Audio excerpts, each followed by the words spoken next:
type of crime in the East cannot go free. And they're doing it because I'm in DSS. That's why if I said no idiot can try this rubbish. And they know it very well. They know it very well. And I suspect that some people in government are complicit. They are making money with insecurity. That's correct. They're making money with it.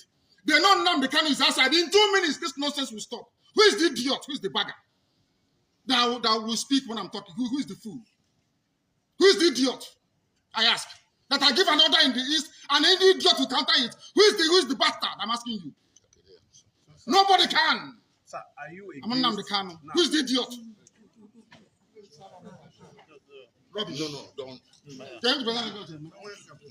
What is it? Can you tell us the ongoing killings in the East in the name of IPOB?